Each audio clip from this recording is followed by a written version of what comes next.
Secretary इरसा Punjab हुकूमत खे पाणी दस्तियाबी जो सर्टिफिकेट जारी करे छडि॒यो आहे। ज़रियनि मुताबिक़ इंडस रिवर सिस्टम अथॉरिटी इरसा जी मंज़ूरी खां पोइ पंजाब हुकूमत सतलज दरिया में सलेमान की हेडवर्क्स मां चोलिस्तान केनाल कढंदो। इरसा इंतज़ामिया ॿुधायो त चोलिस्तान मंसूबे लाइ 4,50,000 एकड़ फीट पाणी दस्तियाब हूंदो। ख़्याल रहे त गुज़िरियल ॾींहुं चोलिस्तान में ग्रीन पाकिस्तान मंसूबे जो आगाज़ कयो वियो हो। तक़रीब में वज़ीर आला पंजाब मरियम नवाज़ ऐं army chief general Asim Munir भी शिरकत कई हुई। ग्रीन एग्रीमाल and service company, smart agri farm, ज़रई तहक़ीक़ ऐं सहूलत मर्कज़नि जो पिणु इफ़्तिताह कयो वियो हो। ग्रीन एग्रीमाल एंड सर्विस कंपनी हारियुनि में बिज, भाण ऐं कीड़े मार दवाउनि जी फ़राहमी कंदी। जॾहिं त ॿिए पासे नवां केनाल ठाहिण वारे मंसूबे ख़िलाफ़ सिंध जे वॾे वज़ीर मुराद अली शाह समेत समूरी काबीना मुख़ालफ़त कई आहे त ॿिए तरफ़ सिंध जो समूरी सियासी कॉम्परस सान्यावन सिविल सोसाइटी मज़हबी तौर आम अवाम भी अहिड़नि मंसूबनि खे मुकमल रद्द करे चुकी आहे ऐं इन सिलसिले में वॾे पैमाने ते सिंध में एहतिजाजी मुज़ाहिरनि जो न खुटंदड़ सिलसिलो जारी आहे। इरसा जे सेक्रेटरी पारां चोलिस्तान मंसूबे लाइ पाणी फ़राहमी वारे सर्टिफिकेट जारी करण खां पोइ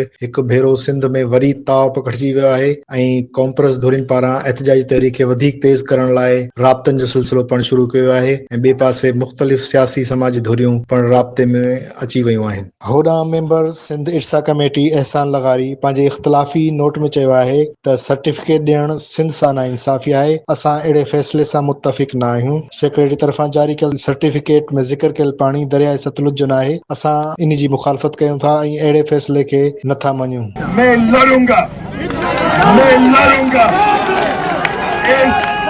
आपके लिए लड़ूंगा, इस दरिया के लिए लड़ूंगा, हमारे प्यारे बुलंद के लिए लड़ूंगा और इस धरती माँ के लिए लड़ूंगा।